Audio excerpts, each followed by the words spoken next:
Okay, we're live, baby. We're here. We're fresh. We're live. But y'all know the drill. We got to let it breathe, baby. After that steamy Bo Nix performance yesterday, Zach, I think we could all use a little O2 right now, a little oxygen. But welcome in. You know what time it is. Just kidding. What's up? It's the Mile High Huddle podcast, the aftermath episode. I'm your host, Chad Jensen. With me, my fellow football priest. You know him, you love him, Zack Kelberman. Zach, we have worked out our hormones in the positive sense. You know, that's something I usually say when we're trying to get over something negative, like exercising the demons. But a day has passed. How are you feeling about the Broncos being at 6-5? No. Just when we were complimenting StreamYard, dude. Hold on. Let me try that again. We were complimenting it and not. And ever since we didn't, it's Hang getting tight, revenge. guys. Hang tight. Now let me try re-adding it. How frustrating is that? It's going to at least work on the main Facebook page for us, please. Anyway, how are you feeling a day removed, my friend? I'm feeling really good, Chad. You know, I got a chance to rewatch the game, and I didn't want to come off too hyperbolic by saying it was like a Tom Brady-like performance or Peyton Manning-type performance, but just that seam throw, the 33-yarder to Devon Vele, I haven't seen a Broncos quarterback make that since Peyton Manning. Just a clean, smooth, crisp execution on offense. Bo Nix was locked in. The play calling was as good. On a second rewatch, Chad, it was even better than the first time, and I'm feeling really good, despite the Chargers winning last night, about the Broncos' playoff odds. That was a fun game, though, the way that unfolded, Chargers, Bengals. But, man, I was happy, just so happy for Bo Nix. You know, as I was perusing all the historical things we talked about last night relative to Bo Nix. By the way, Mr. Producer, Facebook giving us problems again. I don't know what's up. Just keep trying to reconnect it if you wouldn't mind. Just because it connected to the one, why wouldn't it connect to the other one? I saw something today, Zach, that just I love. I love this. Bo Nix became the first rookie of all time. Okay, this has never happened before. To have a game with 80% completion, 300 plus passing yards, and 4 passing touchdowns. Again, all of the harbingers point in one singular direction. He's still a work in progress because he is, Zach, after all, a rookie. But at this point, I think even those fans, and I've seen them in the comment section on YouTube and Facebook and our X accounts and all that, Instagram, that still slightly don't dare to hope. They're like, we want to. I maybe said some negative things about Bo Nix, expressed my doubts. I want to believe. My hopes have been crushed so many times since Super Bowl 50. I'm telling you right now, it is okay to fully lean into it. Bo Nix is this team's franchise quarterback. Yeah, I understand if you didn't want to Bo leave after they drafted him or after week 1, after week 2, but by now, if you don't want to buy in, I think you're a fool. He also joined Peyton Manning as the only rookie quarterbacks in NFL history with at least 200 passing yards and multiple touchdown passes in his 4 consecutive home games, Chad. He's stacking up the records. I mean, he set records before he even took the field for a snap, becoming a Broncos captain, being a rookie quarterback that was named the starter. It's on film now. It's not just us. It's not just a homerific take. He is a legitimate quarterback, and he's here to stay for the next decade. What did you think today? Of course, Sean Payton at the podium.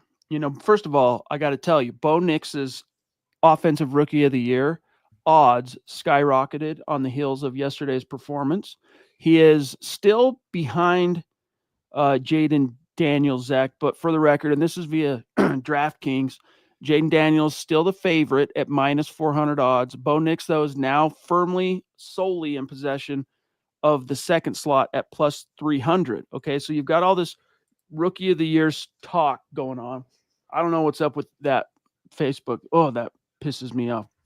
Guys, if you like watching on Facebook, you can go to the Mile High Huddle podcast Facebook page.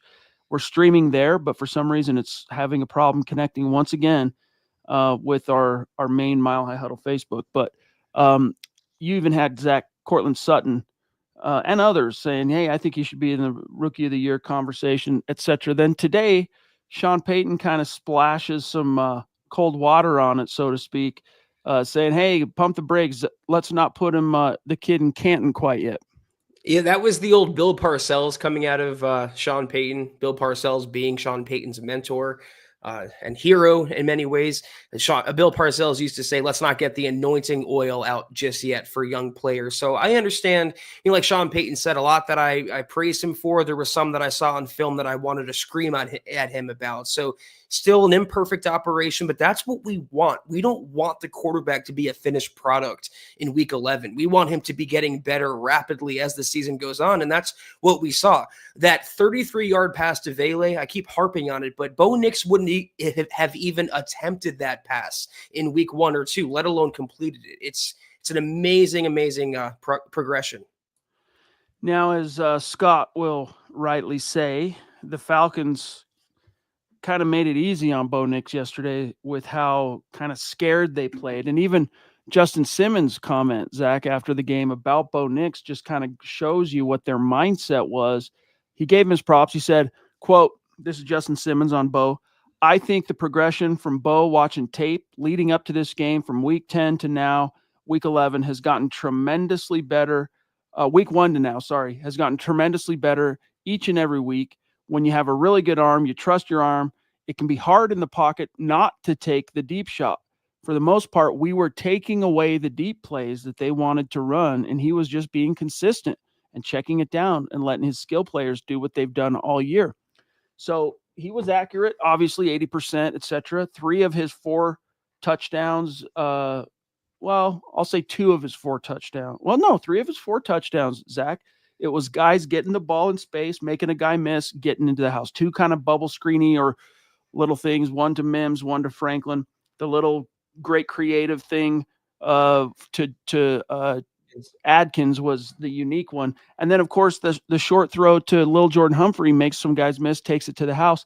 That was the big separator yesterday, and why Sean Payton continues to talk about, or continued, I should say, to talk about, we got to paint a better picture around Bo Nix, is his guys were making plays with the ball. He delivered the ball, and they would make a guy miss, and then it's off to the races. And there was a couple instances, Zach, including that one to Audric Estime later in the game on a 3rd down, that if he makes that guy miss, dude, it's a 40-yard gain. They got lucky, not lucky. They did what they were supposed to do on a few of them, I guess is what I'm saying. And that's what you need to see. You need to see that happen a few times every game. Is it always going to result in 300 plus and 4 touchdowns? No, but you're starting to see the vision Sean Payton has for this kid. Maybe I'm just being protective of Bo Nix. I didn't see a check down merchant when I watched him play yesterday. The short touchdowns that he had at the line of scrimmage, they were designed screen passes. He also made a couple big boy throws, including, again, the one to Devon Vele. Also outside the pocket when he created off platform to Cortland Sutton, who made a nice catch, Chad. Bo Nix did it all yesterday, and since week 4 or 5, he only has 1 turnover-worthy play, according to Pro Football Focus. He has rushing touchdowns, passing touchdowns, receiving touchdowns. He is now 3 passing touchdowns away from breaking the Broncos' rookie all-time passing touchdown record. Again, it's tangible. It's out there. The Broncos have a real deal under center. Real quick, I'm going to take the stream from the one Facebook page. This is the last time, guys, you'll hear about Facebook tonight as far as the problems, and I'm going to post it to the main MHH page. Okay, boom, that's done. All right, at least people will know what's up. Scott, the Falcons are dead last in opponent completion percentage allowed at a whopping 71.6%, Zach. Unbelievable. They've got some things to clean up, but that's not our problem. And Scott says, I like the 4 straight game stat. It means more to me than dicing up the Falcons. What he's talking about is that he's the first rookie since Peyton Manning. I think the only rookie, Zach, since Peyton, besides Peyton Manning in 1998, to have 4 straight home games of 200-plus passing yards and at least 2 passing scores. So that's what Scott's speaking to there. Yeah, it just shows consistency, and that's what Sean Payton wants. Everything staying on schedule, not getting behind the down and distance. And you saw, even when things go awry now for Bo Nix, His footwork is a little panicky still, but he's cleaned that up. He's navigating the pocket. He's not pirouetting and spinning around and taking a negative place. He's still making something from nothing, even when things go wrong. And that was the biggest red flag about him, Chad, is if you get him off schedule, then he completely deteriorates. I haven't seen that in recent weeks with Bo Nix. All right, let's say some hellos. We're a few minutes in. We kind of got thrown off here a little bit by the Facebook stream giving us problems. And man, I thought that was behind us. But yeah, I mean, you want to talk comparisons from Maine. Bo Nix, 2,200 passing yards, 14 touchdowns, 6 picks. Jaden Daniels, 2,338 passing yards, 10 touchdowns, 6. Bo is the rookie of the year. It would be tough, I think, to make that decision for NFL voters on rookie of the year if the season ended right now. But here's the other factor to throw in. You know, Eric Trickle had a nice breakdown today, straight up pounding the table, advocating for Bo Nix to really firmly be in that conversation and for the odds makers to start treating it accordingly. And in it, you know, he brings up that Bo Nix, Zach, he now has 14, as Maine mentions here, passing touchdowns, plus 4 rushing. Daniels also has 4 rushing. But then you throw in Bo Nix's receiving touchdown. That puts him at 19 to Jaden Daniels' 14 total touchdowns from scrimmage. If two things here, this would make Bo Nix the rookie of the year favorite over Jaden Daniels. If he was the number 2 overall pick like Jaden Daniels, or he had jumped out to the start that Jaden Daniels had, or had the Kansas City win in under his belt, Bo Nix. If they would have just pulled that off, it would have been Bo Nix's signature win. And what else would you want to add to his resume? The Broncos would have been firmly in control of the playoff seed, coming off another dominating win against Atlanta yesterday. So I think if one of those two things happened, he would be considered the favorite. But I think those who know, he's right neck and neck in there with JD.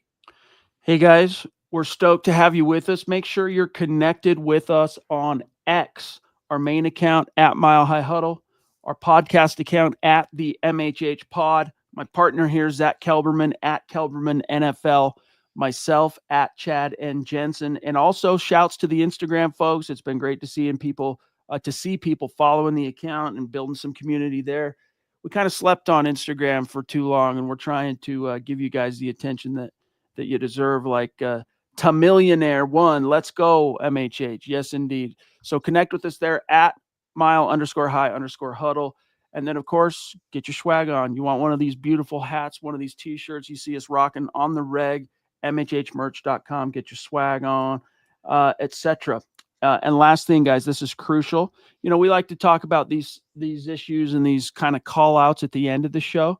But, guys, we need you leaving 5-star reviews for your boys on Apple Podcasts and Spotify. Crucial. Riptide, what's up, bro? Happy birthday. You didn't think we'd remember, huh? I haven't even looked too much at the chat. This is the first time I'm seeing you. Happy birthday to you, big dog. I hope it's been a great birthday for you so far. And we appreciate you. I hope it's your special day. Big dog has been great. He says, Bo Nix is definitely rookie of the week again. Yeah, dude. He's not only that, Zach, but he's like player of the week, period. Yeah, happy birthday, Riptide. We would sing the song, but as Chad always reminds, we would get copyright dinged pretty hard. But I hope you're stupid. Very dumb. It should be common use or whatever. But hope you're having a great day, Riptide. And looks like he's going to win it, and he might win the Hemi Award, Chad, as well this week. So that's pretty interesting. Zeus in the house. Stu McPeak, love you, brother. Seriously, thank you. He says, hi, all. I love the steady improvement in the team and Bo Nix every week. It's exciting to see the teamwork from all phases. And yeah, Sean Payton has improved this team quickly. Did it happen immediately in terms of, Zach, the result we wanted, playoffs? And no, but we were competitively relevant down the stretch last year, finished with a 3-win improvement over the season prior. And this season's tracking, Zach, for like a 9-win floor. It's tracking. If they handle the business and they take care of and win the game, Zach, they're supposed to win, this could be a 10-win team. This could be possibly even higher than that. We'll see. 10. I'm going to say 9-10 wins is on the table, and it's because Sean Payton has turned things around culturally, couple of good draft classes, Zach, even with limited picks in his first year. So, yeah, it's great seeing the overall improvement. Yeah, I'll say the same thing I said when Bo Nix got drafted. It's so nice to cover the Broncos with just an investment under center, not someone else's leftovers, not some old washed up veteran. And that's why even going through the tough times, the week 1 and week 2 times with Bo Nix, you go through the lumps with a rookie, it's a lot more palatable than doing it with a Teddy Bridgewater or Joe Flacco. And now we're reaping the rewards of that rookie really growing into himself. So yeah, it's definitely exciting, Stu, for sure. And appreciate you as always. You're the man, Zeus. We wouldn't be here without you, big dog, and that's the truth. Let me go ahead and get that off the screen. So, shouts to the Duchess. We got Michaela Parker in the house. What is up? We got Rodney. We got a newer name, Jason Kopp. I saw him throwing down super chat to the Broncos for Breakfast guys this morning. Really appreciate that, Jason. It's nice to see you this evening. String guy, I just kind of touched on that, but Zach, String guy, just about every stream, he's there. He's part of the conversation. And let's answer this for him. I'll pull up the schedule and I'll recount it real fast for everybody. What remains for the Broncos are obviously this week. It's on the road, Vegas. Is this a win? It's got to be. They're 2-8, and you got to snap that streak. There's no reason why, Chad, the Broncos can't win this game. 0. So we're talking about 7-5. I agree. Home against the Browns, win or loss? That game's going to get flexed out of Monday night probably, but by the way, I'm going win. Again, if you can't beat Cleveland, you probably don't deserve to go to the postseason anyway. So now we're talking 8-5. Then you get your bye. You get to lick some wounds. You get to do some late season self-scouting. And then you're back at it at home against the Indianapolis Colts, Zach. Win or loss? God, this is going to be the determining factor because the Colts are nipping at the Broncos' heels in the wild card race. At home, I like the Broncos. I don't believe in Anthony Richardson yet. And if, just because they looked decent yesterday against the Jets, they looked really bad the majority of the season. So if the Broncos show up like they did yesterday, they should have no issues. All right. So 7, 8, 9 wins. Then you're on the road at the LA Chargers, Zach. Tough one. Chargers already beat you. They're playing good football right now. They don't really have a home field advantage. Just to keep it, and I hate to say sweep, Chad, but I'll keep it fair. I'm going to say loss here. Okay. So now we're looking at 9-6. Then you're on the road, week 17, Bengals. By that point, they're 4-7 right now. If they keep losing a couple more games, I do wonder how competitive they'll be by that point. So I know it's at Cincinnati. That game could be counting for playoff berths for both teams. Broncos are going to pull this one out. Okay. If so, they're at 10 wins. All right. And then you're home against a Chiefs team to close out the season that's probably going to be resting key starters. And the Broncos still going to have everything on the line. That one to me is more of a circle it as a win than even the Bengals game. So honestly, like I said, it's 9 or 10 wins. That's what this team is tracking for based on what we're seeing. So you guys tell us if we're tripping, because I think that's the direction this thing is headed. And here's a guy that has seen that, Zach, as the direction from day one. Yep. The Papa Bear, David McElrath. What's up, brother? So good to see you. And a lot of you are going, wait a minute, you guys started at 6 on the, what's going on here? Chad and Zach on time. Even Mr. Producer's going, what the Sam Hill is going on here? Thank you for being with us, Papa Bear. And we like to keep everybody on their toes just a little bit. You know what I'm saying? He says, good evening, Broncos country. Chad, Zach, and Deacon Scott. Hashtag God bless the USA. 10-7 plus. He's still saying, hey, possibly 11 wins. But I think what he's saying, Zach, is we're going to the playoffs.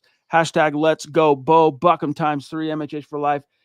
I'm totally excited, David says, for the rest of the season. Oh, yeah. You want to talk about competitively relevant? We're out of the division. We're not going to win the division. But there's still a chance for number 2 slot, Zach. But it's looking like both the Broncos and it's looking like the AFC West is going to have 3 playoff teams this year. Yeah, I'm not too worried about the Chargers game. They could have that locked up by that point. They're 7-3. They already have the game up on Denver anyway. It's the Colts and the Bengals that you really have to worry about, and more so Indianapolis. That game, Chad, in 3 weeks could be the playoff game for Denver during the season. David Youngkin, $4.99 super. Thank you so much, David, as usual. I will eat crow because I didn't have the Broncos winning yesterday. That's fine by me. I mean, I'm happy they proved you wrong, David. I just couldn't see personally a loss to Atlanta, considering they couldn't really hold up protecting Kirk Cousins. They can run the ball well. They couldn't really get after the quarterback, do many things well on defense. Pretty easy matchup for Denver. Yeah, we both picked the Broncos, different scores, and neither of our scores were perfectly correct. I think, Zach, your score was a little bit closer to how it shook out, but hey, when you eat crow because the Broncos did something positive that you didn't expect, that's when you happily, Zach, choke it down, charge it to the game. Yeah, tastes a lot better that way. Hey, there he is, Jason Kopp. What's good, dude? Thank you for throwing down a super chat to the MHH podcast. Welcome, big dog. Appreciate you supporting us here in the morning and in the evening. Very kind. Says, how crazy would it be to go to Pittsburgh for the wild card? Man, now that it would be, now that Russ is entrenched as the guy, and so far he is undefeated as Pittsburgh's starter. So kind of funny, but yeah, how sweet would that be? I think if the playoffs were starting this weekend, correct me if I'm wrong, I think it would be on the road at Buffalo. Correct. But that would be crazy, Jason. I'd rather go to Pittsburgh than Buffalo. That's my preference. It's still not an easy place to play. They're certainly beatable. Russell Wilson didn't do much to win that game yesterday for Pittsburgh. They have a really good defense, a really good kicker, and most importantly, a really good head coach. But just if they can make it, Chad, I mean, the fact that they're 6-4 right now, 6-5, and angling for a wild card spot, and we're talking like they can reach 10 or 11 wins with a rookie quarterback, this is already a success. True, but I would also prefer Pittsburgh mainly because the Broncos have already faced them. And yeah, it's a different quarterback, but who knows the quarterback better than the Denver Broncos? And so you've faced the team already, and you're getting a very familiar in terms of tendencies and strengths, weaknesses, quarterback. So it'd be great if it shakes out that way. We'll see, though, Jason. Thank you, big dog. Appreciate you being with us. We also have, I see he found his way to us, the Ronk checking in. Good evening, Chad and Zach on the Mile High Huddle podcast aftermath.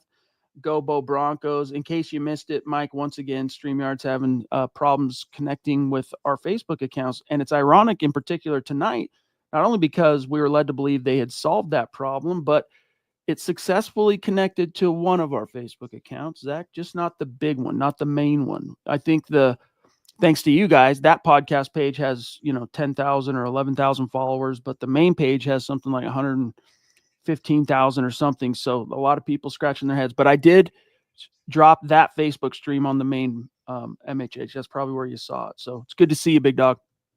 Thank you, Michael. Okay. Rodney says PS2 struggled with Pickens in the first game. I don't remember him struggling with Pickens. He got flagged a couple times, I think. That's true. Penalties. I mean, for what it's worth, he finished with 2 receptions for 29 yards. So, I mean, but that was, yeah, you're right. There were some costly penalties in that one. Frustrating. Which, by the way, yesterday, I was like, Ricky Bobby on that scene where he doesn't know what to do with his hands, that's how I felt when the officials inexplicably favored the Broncos in a call that was like, really? Are you kidding me? With that fumble. Catch, fumble, whatever you want to call it, of Lil Jordan Humphrey. I was shocked they ruled that a catch fumble. I thought it would be incomplete, but we're just surprised, like you said, that they actually got a bounce in their direction from the officiating crew. It rarely happens. Exactly. Zach, one of the great developments of this season has been the emergence of 7th-round rookie wide receiver Devon Vele, who finished yesterday second on the team with something like 66 receiving yards, I think 4 receptions. You had a story for us because Sean Payton talked about Vele. Break that down. Yeah, I mean, the biggest takeaway from that is that he said, we haven't seen more of Vele, in other words, because of us, meaning the coaching staff. And by that, he means the numbers game. Josh Reynolds, he admitted, was playing ahead of Vele and getting the snaps that were going to Vele. Now that Josh Reynolds is out of commission on the sideline, in comes Vele. But Sean Payton hyped him up, his size, his hands, his breaks and his routes, what he can do, his connection with Bo Nix. And I said yesterday, and I'll hold true to that, Chad. I don't care that Lil Jordan Humphrey caught every pass, quote unquote, yesterday. All the targets that he's getting should be funneled to Devon Vele. This is the future wide receiver too. This is the new Tim Patrick, and you have to feed the kid going forward. Just so reliable, and not just that he doesn't drop the ball, but like contested. I'm not necessarily talking about 50-50 balls, but like those tough window catches where he knows he's going to take a thump, or it's low to the ground, or it's weirdly positioned relative to the sideline. He's just reliable. He's a glue type receiver that a young quarterback like Bo Nix, oh man, that's valuable to him. And it's just especially impressive that he's a rookie. We have got one of our legendary mythical Mount Rushmore Super Chat superstars jumping in from the top rope. Thank you, Dale. From Paradise, D-Dub, Dale. This dude is MHH family. We love him. And he's been with us as long as I can remember us doing this as a live stream. Dale's been there. So good to see you tonight, big dog. Happy for you and everybody in the fan base, but the long-suffering, dedicated, passionate fans of the Broncos who've been with us through the mostly thin. It's been thick for us, Zach, because we love doing this, and this to us is actually more important. We get more meaning and fulfillment out of this than whether the Broncos win or not. But for you guys, it's so good for that win. And I'm not to say we want the wins too, but I hope you understand. He says, Dale says, been waiting for this game. Sean bringing Bo along. I think, he's talking about the big blow-up game. Sean's bringing Bo along nicely. I think we will see him go deeper incrementally as they open things up more. This team can beat any team in the league on any given day. The rookies are being coached up and will continue up, Zach. Yeah, they went toe-to-toe with Patrick Mahomes and the Chiefs at Kansas City, and they should have won that game. They've put curb stompings on the lesser teams of the NFL. That's a hallmark of a good team, and they prove that they're well-coached, they're disciplined, and they have a quarterback, most importantly, that's getting better, and they're winning games because of that quarterback, not in spite of that quarterback. So I'm in full agreement with you, Dale. Thank you so much, by the way, as always. And we'll see the Broncos get even better. We kind of were down because of the Baltimore game. That is the outlier. That's the exception and not the rule. This is a good football team, Chad. That's the only team. That's the only game the Bo Nix Broncos have not been competitive in. You can go back to last year as far as the Sean Payton era. You can point to the Detroit game. Is there another one from last year? Miami. Oh, how could I forget? Oh, I know, because I memory hold that sucker and I buried it and excised it from my psyche. So 3 games out of, 17 and 11. So, you do the math there. That's not bad, especially with the inconsistencies at quarterback and the ups and downs. And this year with a rookie, but Bo Nix, that's another theme that the guys are saying. And then I'm going to grab Adriano here. Around him, his veteran teammates are like, yo, we know he's a rookie, but he just doesn't act like it. Like, in nothing about him is rookie. Adriano, bro, thank you. So good to see you. Says, it's that time where I start looking at honest scenarios when it comes to the Broncos making the playoffs. And it is imperative we get 3 to 4 more wins. No excuses. Yeah, you got 6 left to go. There's 3 games, Zach, that are a little sketch that you have to kind of really dig into, and the Broncos got to be ready to go. And that is Indy, Cincy. Even as you said, we'll see by the time you get there, are they going to be going hell-bent for breakfast? Or are they going to be competitive? And then, of course, the Chargers game. But as we went through earlier, Adriano, in case you missed it, we went through each game. I'm looking at like 9-win floor. That's what I'm seeing as this season comes to a close. 9 wins might not be enough. It might be. That's why it's like, hey, get to 10. If you can get to 10, I don't have like the probability engine in front of me right now, Zach, but I think that'll do the trick. That's what I was going to say. Yeah, you're right, Adriano, that you need at least 9 and preferably 10. 9 is iffy. 10 is more than likely you get into the tournament. 11, though, the Broncos went 11-6. Like we were hinting at earlier, they're definitely in and they have all the momentum. One thing that could work to their advantage here is their late bye week, though, Chad, week 14.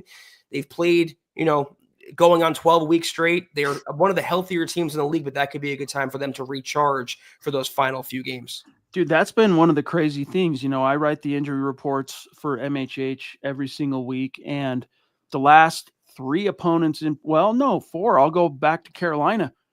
I mean, we're talking injury reports, Zach, with 15, 18, 19 dudes listed. Yeah. Meanwhile, the Broncos hover around 4 to 6 guys. Now, they've had their losses. Even one of the guys that we were just lauding earlier, Devon Vele, he suffered an injury early this season, had to disappear for a while and come back. They've had a few guys, Zach, fortunate, like Audric Estime, Vele, Mike McGlinchey, a few others that they lost early on, were able to come back. They're making huge contributions now, but they have been remarkably fortunate relative to the injury bug. Let's hope that continues. And again, for a competitively relevant team, Zach, that's the perfect spot for a bye. Perfect spot. And then we'll grab Cody. Yeah, I mean, I just want to add that every team is going to have bumps and bruises. You're going to pick up little injuries, but the Broncos, and I'll knock wood too, they haven't had anything major. They haven't had anything nagging, including one injury that starts with an H. I'm not going to say it, but we all know. And it's another great job to the Broncos strength and conditioning department for the second year in a row, Chad. Cody Dub, what's going on, big dog? Thank you for a super chat. It means the world to us, you guys. We know how hard we work, and we can only imagine how hard you guys work in your personal lives to make a buck and throwing 1, 2. Some of you get really generous, like Dale throwing down.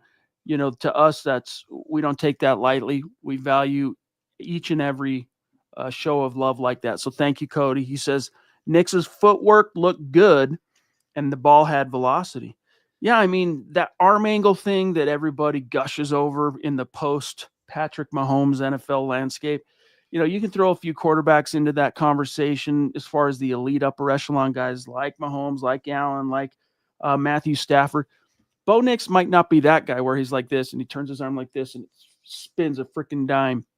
But he showed you yesterday, arm strength, not a problem, dude. When he wants to push it, when he wants to spin it, put a little mustard on that bad boy, it's not a problem. It's like Sean Payton said, it's not a problem. There's no problem there with the arm. I was told he was Chad Pennington 2.0, just a noodle arm who couldn't throw it 10 yards downfield. That throw to Vele proved a lot of people wrong and hopefully make him eating crow. Footwork, much improved from the early weeks, but again, he still does get a little antsy in the pocket. Like he's so hyped up when he's taking a 3 or 5 step drop and he's cranking up a long ball, but it's night and day from what it used to be. And that's why he's had more success lately. And the Broncos are doing a good job to protect him. True. Yes. Yeah. Like Sean Payton talks about, sacks are as much a quarterback stat as they are offensive line. So, you're seeing how it takes 2, so to speak, to tangle. The quarterback working in conjunction and harmony with the offensive line. But that's only going to continue to improve on Bo Nix's part, especially the technique, the footwork, just the overall pocket awareness, comportment, the feel, all of that with time on task. Taylor, brother, what's going on? Speaking of Bo Nix believers, look at this cat rocking his is it midnight blue? I think they named it. Broncos home Knicks jersey. Says, let's Bo leave. I'll be at the Vegas game Sunday cheering on our Broncos to crush the Raiders. Lil Jordan Humphrey starting to become a liability. Vele, wide receiver 2, go Denver Broncos. Yeah, he giveth, he taketh away, but he mostly, Zach, has takeneth awayeth. Pardon my archaic bad grammar. Yeah, I don't think starting to become a liability. I think he's been a liability, and there's a reason why he was on the practice squad before he leapt onto the 53. And if Sean Payton wasn't the Broncos coach, I don't think Lil Jordan Humphrey would be seeing the field as much as he is. So we'll chalk that up to Payton, having one of his homies out there. But I just hope that Franklin, Mims, and Vele get more involved and Humphrey takes a back seat. But, I think a big part of it too, there is that the whole Payton thing, the Payton nepotism, for lack of a better term. But you watch, he is a glue guy that the guys love, and he cares about the team. He doesn't have to have the ball in his hands. Go back and watch that touchdown from Javonte against the Falcons where he literally gets lifted off his feet by the Bronco pile and carried into the end zone. And just watch little Jordan Humphrey on that play and how he responds once they break the plane. And you'll see the heart. You'll see why the Broncos do love this guy. Just a streamer from Hawaii. What's up, dude? We have a lot of, Broncos country lives large in Hawaii. I love it. And we have a lot of great Super Chat superstars like Dale, who live in Hawaii, and many others, Patrick, so many others. So here's just a streamer checking in. Hey, how's it going, guys? Good. I've never got the chance to catch a live until now, so I wanted to jump in, send love from Hawaii. Go Broncos. Hashtag I believe. That's rad, dude. Thank you so much. I'm glad that you were able to catch us live. We appreciate the super chat. If you have any specific topics or questions, we'll keep an eye out for it in the chat. Yeah, very cool that you're able to watch with us tonight. Thank you for your support. Rodney Garcia throwing down a super chat, dude. Always in the chat. And here he is throwing down a super. Thank you, buddy. He says, Bo's getting better week after week. Go Broncos. He is, dude. And the metrics, that's one of the things in that article I mentioned earlier from Eric saying, hey, it's time for the sports books and the odds makers to start putting Bo on a level with Jaden Daniels. You might still favor him because, Zach, you mentioned that draft pedigree of the number 2 overall pick. It does color the water. It does change the perception, and it means that Bo Nix is going to have to be even that much better to out earn him, so to speak, for that. But Eric talked about this. We're talking about the stretch, and he did Daniels, Zach, really hot. As you mentioned last night, he had that blow-up game on Monday Night Football, but he is cooling at the penultimate worst moment. You want to be more like Bo Nix on a rookie scale, let's say, and you want to start your ascension about right now. And you look at his metrics, the last 4 games, even that brutal, unfortunate game in Baltimore, Bo Nix is quite clearly ascending. So the momentum, Bo's going this way, he's going this way. It's pointing in the right direction relative to that offensive rookie of the year. And to Rodney's point here, he's getting better week after week. Proverbially speaking, Jaden Daniels peaked in high school. Whereas Bo Nix, he's a young adult, literally and figuratively, and I don't think he's peaked yet. I don't think we've even seen the best of Bo Nix. Yesterday was pretty close, but not a finished product. And imagine this version of Bo Nix with better weapons around him. My God. Indeed. We've got D-Dub once you, again Dale. Jumping in from the top rope. Thank you, Dale. Most of you know exactly who D-Dub is. But as we were just talking to our friend here from Hawaii, who was just catching his first live, this is a titan in our Super Chat Superstar community in Hawaii, in your fair state. Dale, love you, bro. He says, Nix was my QB1 for us in January, if you look back. After what I was hearing from our camps, took a flyer on him to win Offensive Rookie of the Year. I will win a very nice chunk of change. If I win, I'll donate official Nix jersey for you to give away as you see fit. Bro, let's go. Let's go. Regardless of the Bo Nix jersey donation, dude, this gives me even more reason to just root for Bo Nix, for ORoY. And yeah, dude, I do remember that. And I had a hard time standing at the microphone like this pre-draft and in the immediate aftermath of the draft, saying, hey, I think the Broncos got the best quarterback for them in this draft. But in so many words, that's what I said. Were there other people you could say, well, other quarterbacks, Zach, you could say were more physically gifted than Bo Nix, like the Calebs and the Jadens and explosive, twitchy, some of the stuff that just makes the front office guys go gaga? Yes. But none of those guys, including Drake May, were the fit for Sean Payton that Bo Nix was. And so all of his traits combined, right? We're seeing as time marches on, he's a lot more of an athlete than the draft Nix gave him credit for, combined with his experience, his passing proficiency, all those things in the hands of a veteran like Payton. Oh, baby, it's already paying dividends, and we're just scratching the surface. So kudos to you, Dale. Yeah, very prescient of you, Dale. I hope you do get that prize money and you reap the rewards. I wanted JJ McCarthy pre-draft. I fell into that hype train a little bit, but in hindsight, I'm glad the Broncos passed on him. He had that knee injury, then an infection or complication with the surgery, second surgery. I wish him well, but I am very happy the Broncos landed with Bo Nix. I said, whoever Sean Payton wants, I support. Sean Payton wanted Bo Nix, and surprising, he knows more than us, Chad, on this podcast. The David in the house, or is it the David? I already told you that anecdote. I won't do it again. I'm just going to call you the David, and you know why, David. Thank you for the super chat, bro. He says, does the David, wife and I took our 7 and 9-year-old to the first game. I lucked out, proud of the production on the field. Bo Nix is the real deal. Super Bowl in 3 years. I can feel it. Dude, that is auspicious. Their first game, and it's a curb stomping beatdown where the quarterback looks like the best dude to ever walk under the sun. Like, what an impression that made on your kids. Really cool. And your wife. Really cool. Good for you, David. Just kidding. David, love you, buddy. Thank you. What are you doing this weekend, David? You want to go to Vegas? Yeah, exactly. Exactly. Let's put a little fun together to make sure David and his family are there for that one. Well, I don't know. I don't think, in seriousness, I don't think they're going to need the juju. I think they'll be able to handle the Raiders.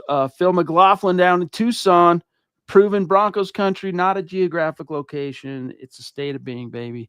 He says, good evening, Chad, Zach, and Deacon Scott. Bummed that Facebook did not send notification. Went to YouTube to find you were on. Got a feeling we'll finally break the Raiders streak. MHH for life. Buckham, MHH for life. Sorry, dude. Guys, last time I'll talk about it tonight, I promise, but Phil deserves to know. Once again, it didn't connect to both our Facebook accounts. We tried for the first few minutes of the stream. Wasn't connecting to the big account that you normally watch from. So we went and grabbed the stream that it is connected to and dropped it on the big one. So hopefully you were able to, well, it looks like you had to find it through YouTube. So I'm sorry about that, buddy. It's a StreamYard thing. This too shall pass. We thought they were through it because it's been like 4 or 5 straight days where we didn't have to worry about this. But alas, I don't know why it's popping up again. So thank you for finding us, though, Phil. Love you, bro. Yeah, Chad and I were talking like right before we went on about how this is happening to other YouTube channels as well with StreamYard, and we just happen to be affected. So we do apologize for that inconvenience, but we're very happy that you found us, Phil. Thank you. David Vasquez saying, hey, Bo Nix is being compared to Peyton Manning. You can't not compare him. I apologize for the double negative, but when he's achieving rookie statistical marks that no other quarterback has ever done besides Peyton Manning, and then you throw in Zach, of course, the Broncos threads and all that, and yeah, people are going to start comparing. Although, Bo Nix is a different kind of athlete. He's a unique athlete. Like, who would you compare Bo Nix to now that we've seen? We'll call it a half a season of Bo Nix as a pro. We've seen the Jets, how he can turn it on. He's got some twitch and a lot more speed to him than I think either of us realized initially as well. I mean, if it was surprising Sean Payton, forgive us if we too, Zach, were somewhat surprised by that. But I've seen a lot of different comparisons. Let's remove Drew Brees from the possibilities, the grab bag. Who does he remind you of? People say Alex Smith, but I'm talking purely on a dual threat standpoint, not saying he's going to be as good, but when I watch him, I see a lot of Steve Young, Chad, minus the southpaw style. I mean, so good with his legs, so good in the pocket, but also can kill you with his arm. Such a smart, cerebral quarterback that can pick you apart mentally. Again, not fitting him for a bust in Canton or saying he's going to be Steve Young, but from a pure physical tool standpoint, that's who he reminds me of. I don't get the Alex Smith comparison because Bo Nix will throw it deep. Alex Smith never threw it deep, dude. Like, I think a big part of it wasn't that he didn't have the arm or the eye for it. It's that those early years, Zach, in San Francisco, where he had, I forget how many years, I lost track, but it was something like, till Jim Harbaugh got there, it was something like 5, 6, his first 5 or 6 years in the league as the number 1 overall pick in the 2005 draft. he had a different system and coordinator every year, his first 5-6 years, whatever. And I think that scarred him, and that's why, you didn't see the explosives that Andy Reid was looking for when they made that trade, got him to Kansas City. They were winning. I mean, they couldn't get past us in the division while we had Payton, but they finally got a division their own that 2016 season. 2017 is when Mahomes debuts as the guy. And you saw that big difference between those two was Mahomes, aside from many other obvious differences, but he would take those opportunities deep. Bo Nix, Zach, will as well. And of course, Mahomes' NFL debut came against who? The Denver Broncos. But I just saw it pop up in the chat, and it kind of beat me to the punch. I was going to say yesterday's game should remove one comparison that I thought was silly with Bo Nix, and that was Tim Tebow. I mean, from a pure passing standpoint, Bo Nix is better than Tebow. I don't get that one. Who was it? The Denver host or writer saying Tebow light or Tebow 2 or was it D-Mac? It was. That's right. Shocker. Yeah. Yeah. Although, you know what? Pardon me. If you wanted Bo Nix to have, half a dozen quarterback dives a game, he could probably hold up because he's thick, dude. He's a strong ass dude. Yeah, it's his lower. I mean, his lower body is built so solidly. He avoids injury because he's built so well, and that's why he has that dual threat ability. I just love watching him play football, Chad. Hey, Daniel must have seen Sean Payton's press conference today where he dashed a bunch of cold water. It's like the guy that shows up to the house party and cuts a fart, and you're like, no, dude, that's not what you do here. Out, Daniel, with this take, bro. Take it outside. We can see the forest for the trees, but come on, dude.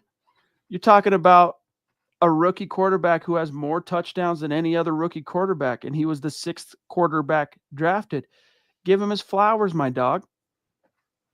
Wait, so yes, Bo Nix is the man and looks to be a great draft pick, but relax. A little contradictory there. I'm not going to relax. I'm very hype about Bo Nix, and think he will be a great QB. We agree on that. We hype here at MHH.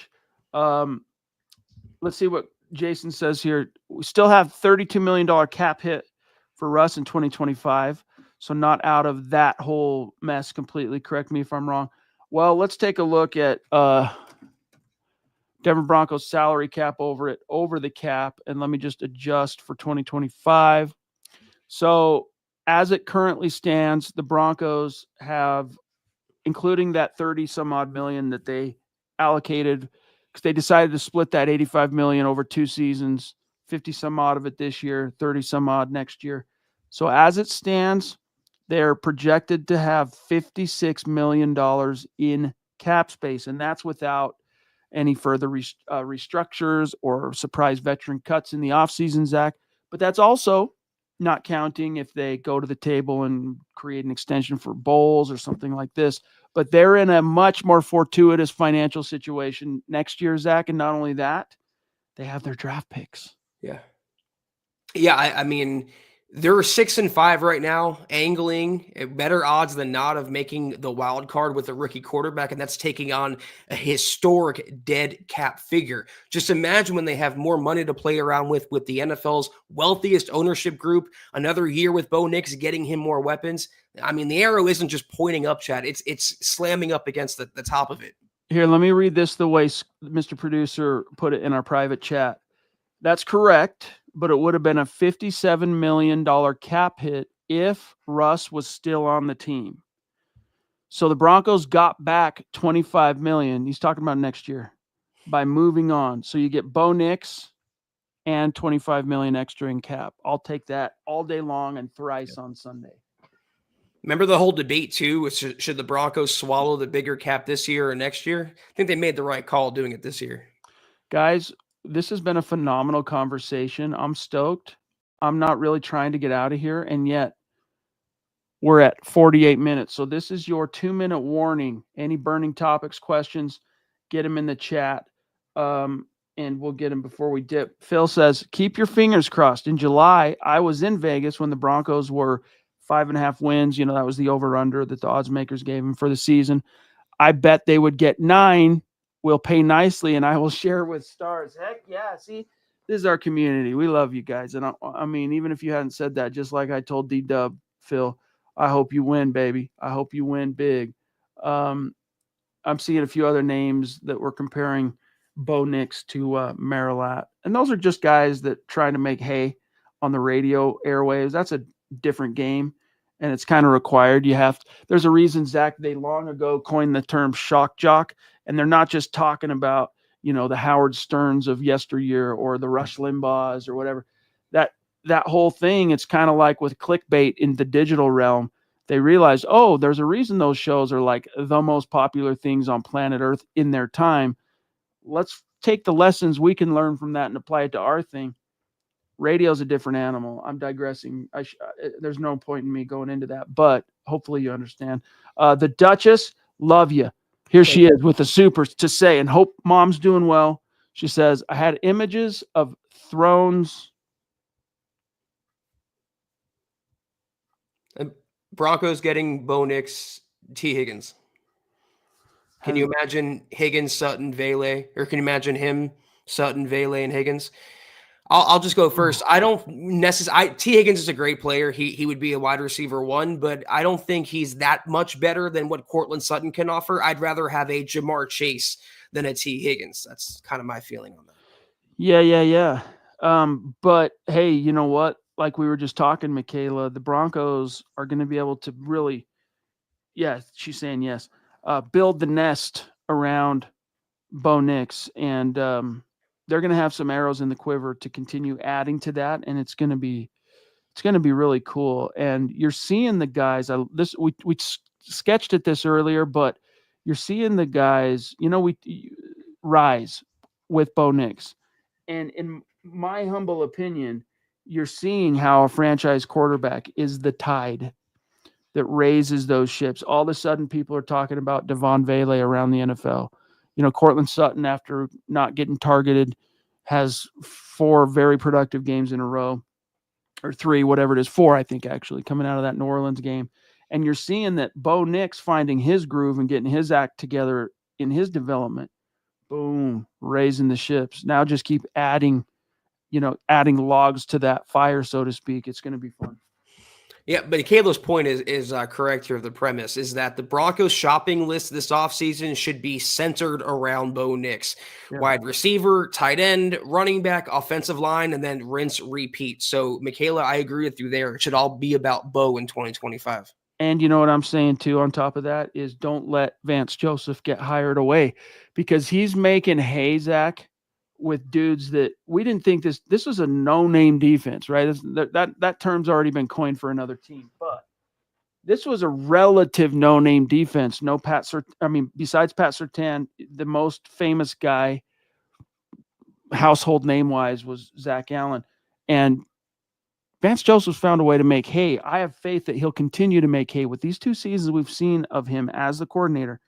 So I think you can afford to continue throwing those resources to build the nest around Nix, Zach, to make it a Nix-centric offseason, especially if you're able to fend off any comers for Vance Joseph. And Jason says, it's nice to see how, with the second super chat tonight, throwing down like a boss, it's nice to see how much the playbook has opened up since the beginning of the season. Come a long way from the Pittsburgh game. Yeah, you're saying you should have heard Scott Kennedy. I was sitting right next to him for the Pittsburgh game, about Sean Payton's play calling and the limitations, Zach, he was placing on Bo Nix. So, yeah, it's come a long way. That was unwatchable. We were all there, and we had to bear witness in person for 3 hours of unwatchable football, Chad. So, yeah, I mean, again, that Vele throw, I said it at the top of the show. I'll say it again. Bo Nix wouldn't have even thought about making that in week 2 against Pittsburgh, and now he's just ripping it through there for an easy completion, what looked like an easy completion. Shouts to Patrick, another one of our great Hawaiian community members. Victory Monday indeed. Thanks for the great talk today. Yeah, bro. Thanks for being with us. Let me just see this from Austin Dorf here. Chad and Zach, how about some love for Sean Payton? So many gave him loads of hate because he was not responsible for developing Breeze, according to even some hosts. Yeah, well, that's the thing about MHH is we're a diverse group of thinkers, right? Everyone's got a different opinion. There's no I don't mandate people have a specific take if they're on a podcast, but we want that free flowing thought. We want that. And Sean Payton, Zach, I never look. We settled the debate. Was it Belichick? Was it Brady? Brady. I mean, the actual answer is it required both to have that dynasty. But if you had to err on the side of one or the other, it was obviously Brady. It was the quarterback. And in that kind of same sort of vein, Drew Brees does not become the Drew Brees that we know him to be if he does not land fortuitously in New Orleans after almost his career coming to an end with that shoulder injury he suffered. Gerard Warren, Denver Broncos. So he deserves credit for Brees, and he deserves credit for where the Broncos are right now. That was Ostendorf, right? Yes. Todd, if you go back on last night's Gut Reaction podcast, Chad and I both make it a point to give Sean Payton credit for the play calling yesterday. And I'll speak for myself. I owned up. I've said I've crapped on Payton for his play calling in recent weeks this season. Yesterday, he was fantastic, though. He had the team ready to go, had the perfect game plan. He was keeping Atlanta on their toes, had them guessing, and he's a big reason why Bo Nix had that historic game. Mr. Producer brings up, see Hall of Fame coach, see Hall of Fame QB. He says Joe Gibbs, of course, of the former Washington Redskins, is the only exception. You know, he was getting it done with the Theismanns and the, what was it? Riggins. No, Riggins is the running back. What was the court? Mark? Rippin. Hello. How could we had a Rippin in Denver. Exactly. How could I forget that? All right, guys. We got a few messages for you, though, and then we got to dip out of here. Cannot believe it's been 56 minutes already. You guys are incredible. Another tremendous episode, as always, of the Mile High Huddle podcast. If you're not doing so, give us a follow on X at the MHH pod. You can follow the main account on Twitter, if you prefer to be called that, at Mile High Huddle. Chad at Chad and Jensen, myself at Kelberman NFL, and Scott, our producer, at Scout Kennedy. If you guys want some merch like we're rocking each and every single podcast, check out MHHmerch.com. Get you some. If you haven't done so yet, drop us a like at Facebook.com/Mile High Huddle Pod. You can find us on Instagram at Mile_High_Huddle. If you're listening on Spotify or Apple Podcasts, make sure you're leaving your football priest a 5-star review for a chance to win some merch each and every single month. But if anything, y'all, please subscribe, like, and share this video and every video you see on the MHH channel. It really helps us grow and reach more Broncos fans. That's right, just like you. A mile-high salute and a special shout-out to the great Super Chat superstars and supporters helping us keep the lights on tonight. Like the birthday boy, Rip Die. Enjoy what remains of your birthday, big dog. Happy birthday. Zeus McPeak, the Papa Bear, David McElrath, another David Youngkin. Tonight is the night of the Davids because we also have the David. All right. Shouts going around. Jason Kopp, thank you, bro. Adriano. D-Dub throwing down 2 massive top rope super chats. Cody Dub, Taylor Christensen, just a streamer from Hawaii. Rodney Garcia, thank you, bro. The Duchess, of course. Love you, Michaela. Thank you, everybody. And if there was some Facebook, the Ronk, Phil McLaughlin. And if I missed one, I apologize, guys. It was a weird night relative to Facebook. So love you. Thank you so much. The next time we're on, we'll be doing the head-to-head Broncos Raiders week 12, Thursday night. It's going to be a gas. Have a great start to your week. We will see you Thursday night. Take care. And as always, go Broncos.